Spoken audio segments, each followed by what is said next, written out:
HighBridge, a division of Recorded Books, presents Stupid Things I Won't Do When I Get Old, a highly judgmental, unapologetically honest accounting of all the things our elders are doing wrong. By Stephen Petrow. Read by Michael Butler Murray. It is not true that people stop pursuing dreams because they grow old. They grow old because they stop pursuing dreams. Gabriel Garcia Marquez. Introduction. I won't become like my parents when I get old. Not long after my 50th birthday, not coincidentally as my parents entered their sunset years, I began to keep a list of what I called the stupid things I won't do when I get old. Truth be told, this tally, which kept getting longer and longer, proved to be a highly judgmental, not quite mean-spirited, but close accounting of everything I thought my parents were doing wrong. My list covered all their poor choices, and I personally vowed not to blame the dog for my incontinence, Dad, or to forego a walker because it wrecked my outfit, Mom, or to join the chorus of organ recitals, that litany of aches and pains, surgery, and sciatica, at dinner time, Mom and Dad. Was I the son who knew best? Perhaps. And as long as I'm confessing, my list even included shots at other old people I knew who were aging wrongly, in my eyes. Don't turn your house into a sauna. Don't climb up on the roof to clean the gutters. Stop driving before your license is revoked. Or worse, someone gets hurt. Don't double space after a period. I also knew that my parents, and others of their generation, were more than the sum of their aches, pains, and other sufferings. So much more. Once my parents were gone, I reread the list with a new and sometimes weepy eye. I realized that this accounting of stupid things reflected my own frustration at watching them pay the price for being stubborn, a personal trait I know all too well. It also reflected my fear of what was to become of them as they shifted from old to ill. I see more clearly now that I meant the list to serve as a pointed reminder, to me, to make different choices when I eventually crossed the threshold into my senior, sunset, or silver years. By writing these promises down, I hoped to ensure that I remember and stick to them. By sharing them in this book, I hope others may come to a greater awareness of the choices we make once we begin to think of ourselves as old. I am often reminded of what my friend, Andrew Weil, the nation's top integrative medicine physician, once wrote about aging. We are not hostages to our fate. At 63, am I old? It's certainly a question very much on my mind these days. It's also on the minds of a great many of the 70 million baby boomers, now that we're all 55 plus. To get started on answering my question, I turned to friends on Facebook, my contemporaries, asking, when does old begin? Among the dozens of responses, 2 made me smile. Old age is my current age plus 4. And this one, tomorrow, always tomorrow, never today. I did smirk when a female friend wrote, when you get called ma'am instead of miss. Men don't suffer that particular insult, although I die a little every time I'm called sir, or asked, what would the gentleman like for dinner? Other friends pointed to new physical limitations as the line in the sand between midlife and old age. A work colleague posted, when you can't jog a 15-minute mile anymore. When I have to stop playing tennis, added my friend Thomas. I challenged these two, explaining that at 40, I tore up my right knee and stopped both jogging and playing tennis. I wasn't old, but damn it, I sure was injured. I took up tennis again 15 years later, and have been playing an awful game ever since. But that's not my point. The point is that old is not synonymous with ill, disabled, or even injured. I also posed the question to some very smart researchers who've been hyper-focused on the definition of old. Someone who is 60 years old today is middle-aged, explained Sergei Sherbov, who, along with Warren Sanderson, has pretty much redefined old for organizations like the United Nations and countries like the United States, Japan, and Senegal. Their research shows that the old age threshold in the United States is 71 for men and 74 for women. Before I could pour myself a flute of champagne, or change my Tinder profile to say I'm middle-aged, Sherbov continued, "Our true age is not just the number of years we have lived. It depends on our personal characteristics, what we eat, how we exercise, whether we smoke, how happy we are. I'm sure we all know this list by heart. Basically, on our physical and mental health. And don't forget that longer life expectancies and relatively low rates of disability and disease here in the U.S. also make a huge difference in extending middle age into our early 70s. Former President Jimmy Carter tackled what it means to be old in his elegant book, The Virtues of Aging. Carter, who is currently 96 by the way, wrote, "The correct answer is that each of us is old when we think we are. When we accept an attitude of dormancy, dependence on others, a substantial limitation on our physical and mental activity. This is not tied very closely to how many years we've lived. By that measure, no, I am not old, and you may not be either, even if you are a boomer." I think Lemmy Kilmister, the lead singer of the rock band Motorhead, nailed the answer when he declared, "I don't see why there should be a point where everyone decides you're too old. I'm not too old. And until I decide I'm too old, I'll never be too fucking old." Age, like beauty, is in the eye of the beholder. That's why two people of the same chronological age might answer the "Am I old?" question so differently. Take this example. At a college reunion a few years ago, I listened to a talk by the silver-haired philanthropist David Rubenstein, who was then on the board of the Kennedy Center, the Smithsonian Institution, and the Council on Foreign Relations, and he held down a day job as co-executive chairman of the Carlyle Group, one of the world's largest and most successful private equity firms. In his talk to Duke alums, Rubenstein urged us to accelerate as we enter the last chapters of our lives. With his admonition in mind, I asked Rubenstein, then 69, if he considered himself old. "69 seems like a teenager to me," he replied, without missing a beat. Since then, he's divorced his wife, has continued to read 100 books a year, and is a regular on the speaking circuit. No grass grows under this man's feet. Just a few days earlier, Margaret Peggy Ingram, a 68-year-old poet I know, in between surgeries to help mend a broken wrist, had told me sorrowfully, "I am an old lady now." Because of her injury, for the first time since she'd been a teen, Peggy could not drive her own car. She also needed to hire a home health aide, which further deepened her sense of dependence, creating a self-identity that was old. There were so many simple things I couldn't do, like open a jar or a bag of potato chips, she explained to me. On the surface, it appears that physical independence, not age, made one of these near septuagenarians feel like a teenager, and the other like an old person. Indeed, loss of independence and mobility are among the core characteristics that define old. But was her wrist the only thing bothering my poet friend? I don't believe so. She also told me that living alone led her to feeling socially isolated. This was several years before the widespread isolation during the self-quarantines necessitated by the COVID-19 pandemic.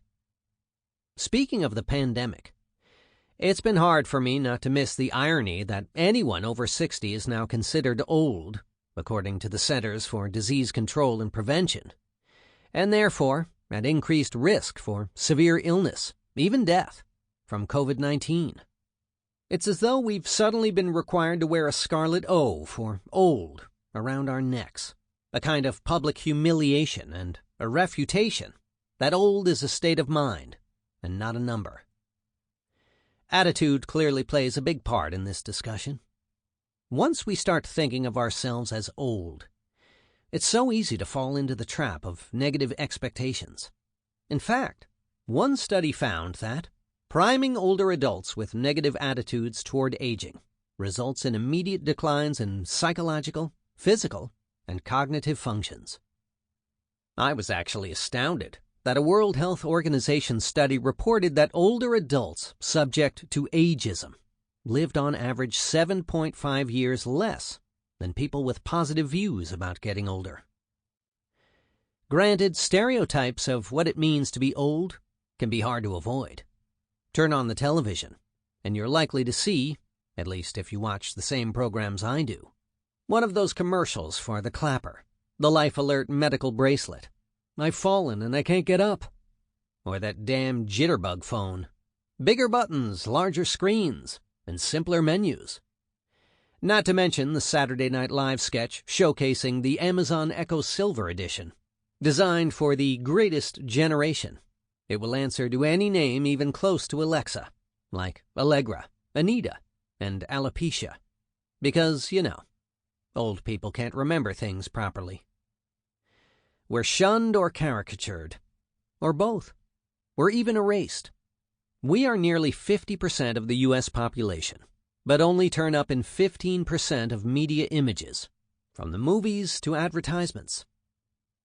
Looking back, I can see more readily how much of my own ageist judgment and shame colored how I saw my parents and the tone of my list. As my parents' health declined, my feelings often translated into a quickness to anger, a biting edge. That now saddens me. My own fears of becoming old overrode my better judgment and my usually kinder self. But one other thing stood out. It is one thing to be up in years, and it's another to allow yourself to be limited by your age. Too often in my life, I've caved to the inner voice that's held me back. You may know that voice from your own head. Not smart enough. Fraud. You don't deserve it. I can't promise I will always follow my list to a T, or that I will never hear that voice again. But I can, and do, promise I won't give in to that voice when it cries, "Too old." When it does, I'll be sure to tell it, "Shut the fuck up." And when it happens to you, I'll say, "Read my list." Or start making your own. Today. And when the time comes, keep the promises you made to yourself. Part 1. Stupid Things I Won't Do Today. How old would you be if you didn't know how old you are? Satchel Paige. I won't color my hair, even if it worked for Diane Sawyer. The former ABC News anchor once gave me some smart direction when it comes to looking younger. I followed it for years, until an unfortunate adventure in hair coloring converted me into a silver fox.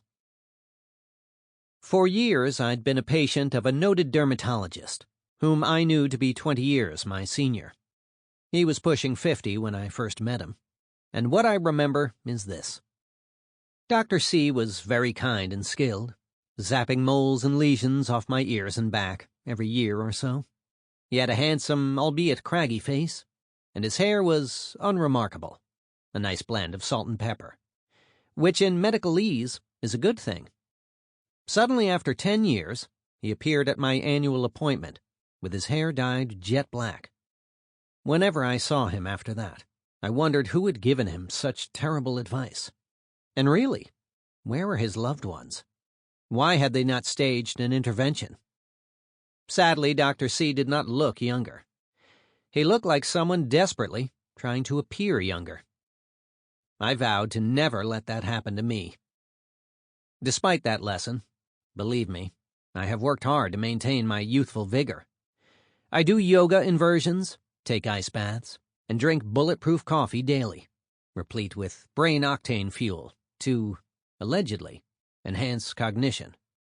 And, of course, there's what my ex-husband referred to as my persistent immaturity, which I prefer to think of as my joie de vivre.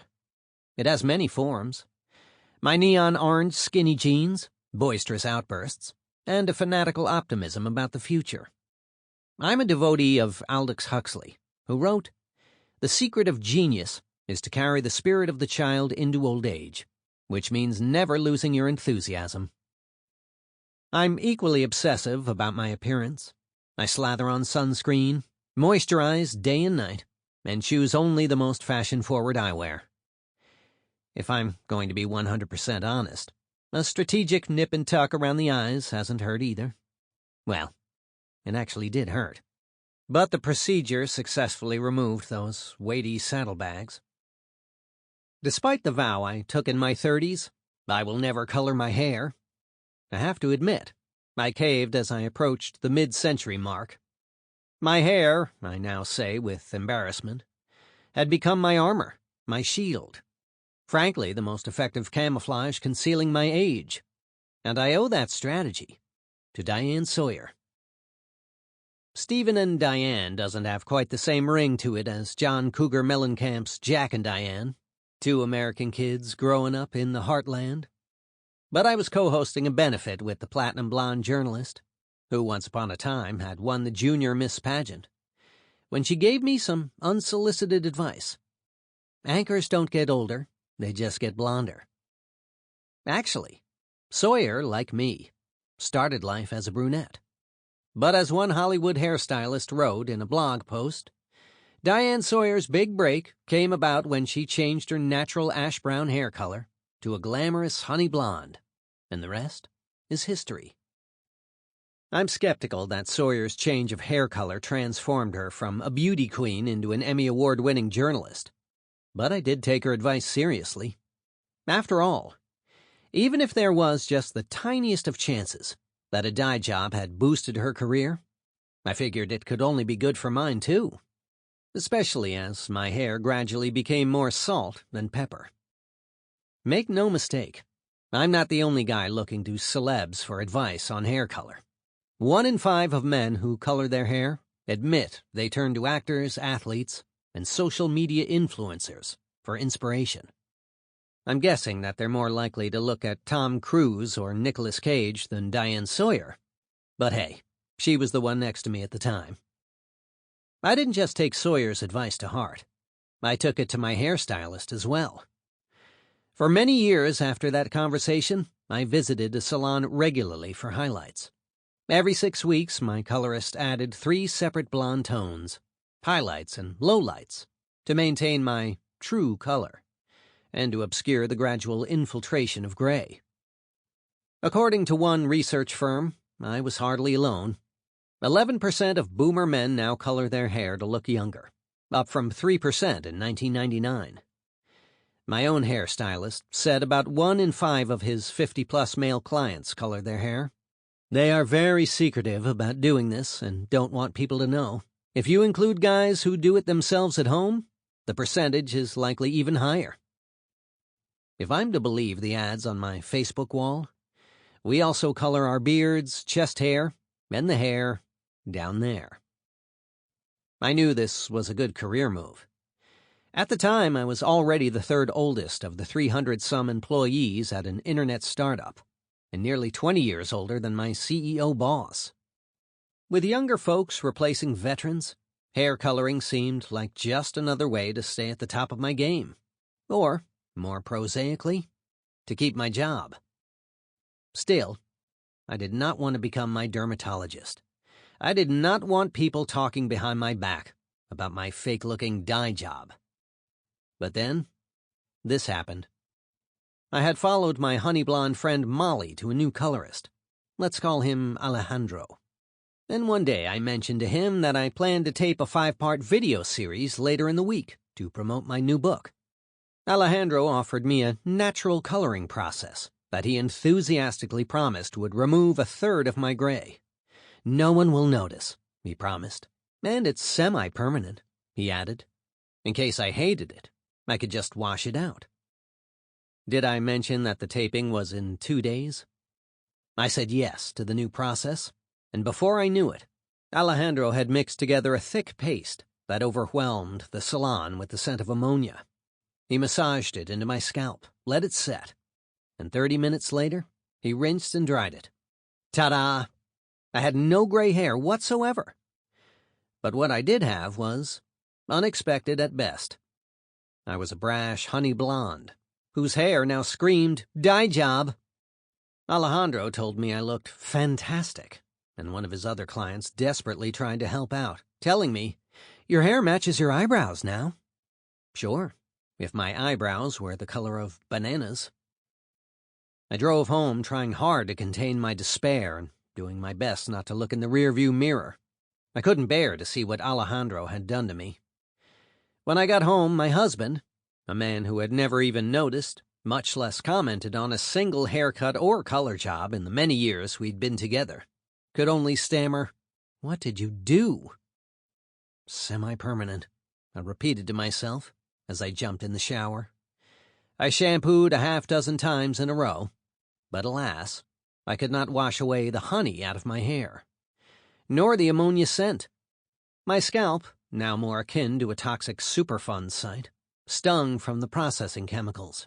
My normally fine hair felt brittle.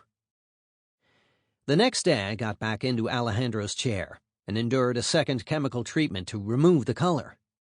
It's no exaggeration to say that I almost suffocated from the toxic fumes this time, but it would be worth it to get rid of that awful color, right?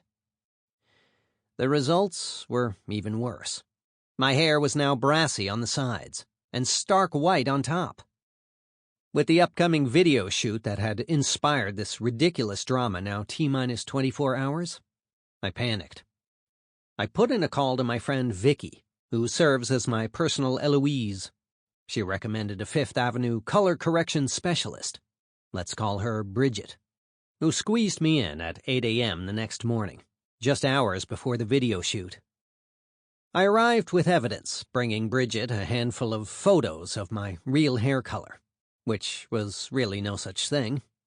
She examined the damage with a series of long sighs. "This is nothing short of permanent," she explained, then proceeded to painstakingly hand-color my hair, clusters of damaged strands at a time.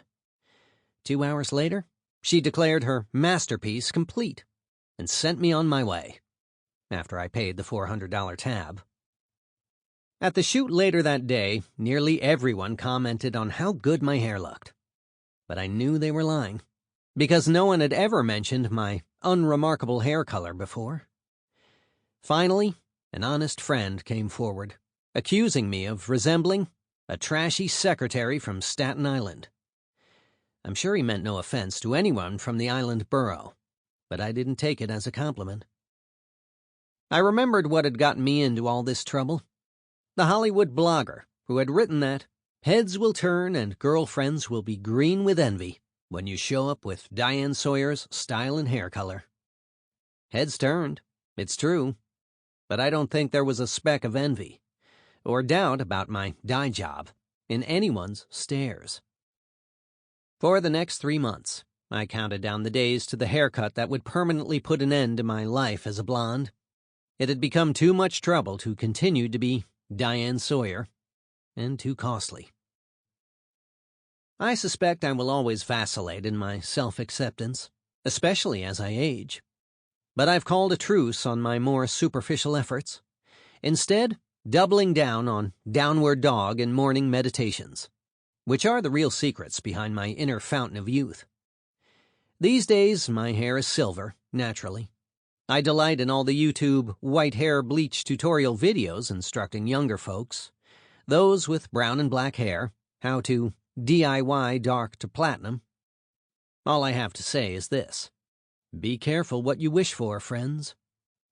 I do, of course, continue to look to male celebrities for inspiration, and I can't help but notice all the men who are now silver foxes.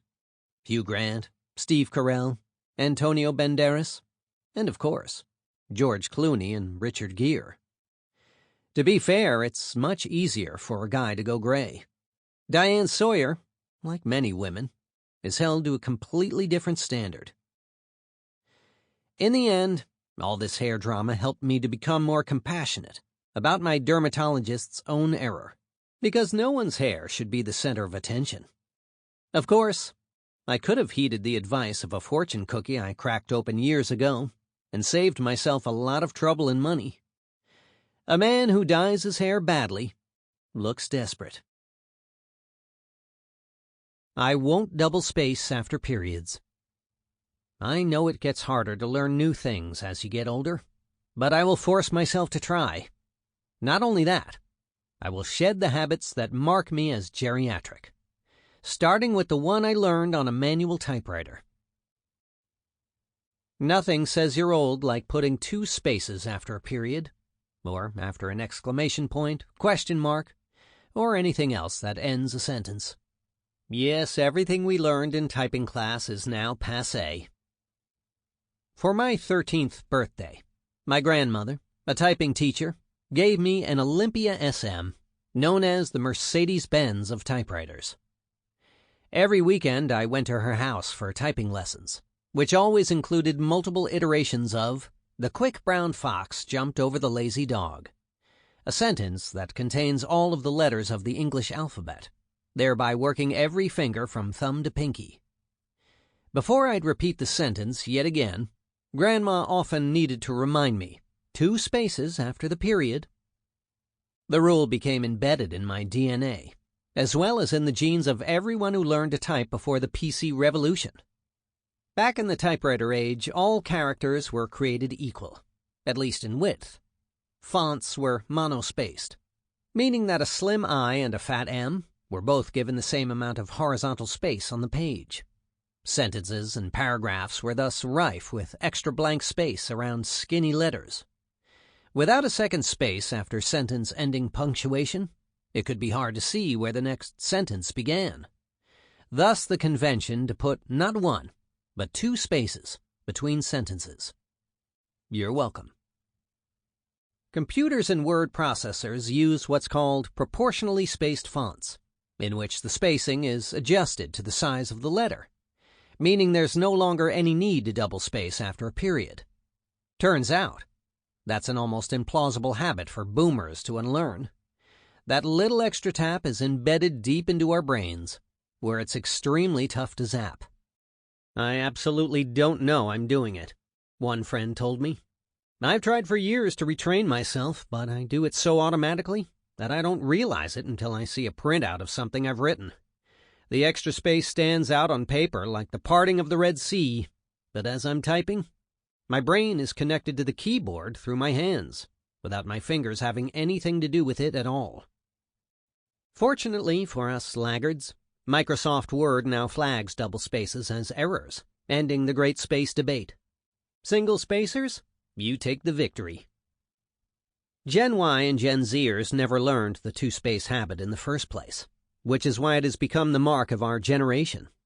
As one young cultural critic put it, it's totally, completely, utterly, and inarguably wrong to put 2 spaces after a period. So we are going to have to retrain our brains. Even my friend who swears she is absolutely incapable of stopping. And even you. Yes, you can. Being able to change up an old habit is only half the battle. We don't just need to drop the outdated, we need to embrace, or at least learn, the new. These days, new almost always means technology. And fumbling with new devices, operating systems, and social media platforms is what truly marks us as Luddites. Not convinced? Perhaps you remember that a few years ago, Saturday Night Live spoofed the Amazon Echo, better known as Alexa, beginning with this cautionary sentence: "The latest technology isn't always easy for people of a certain age." Referring to a fictitious partnership between Amazon and AARP, the announcer declares that the Amazon Echo Silver Edition is designed specifically for the greatest generation. It is super loud and responds to any name remotely like Alexa, including Allegra, Odessa, Anita, Alberta, Alicia, Alessandra, Excedrin, and Alopecia. I especially liked the SNL promo for the Silver Echo's handy-dandy feature that helps old people find things. "Amelia, where did I put the phone?" The phone is in your right hand. Alexa also provides... Sample complete. Ready to continue?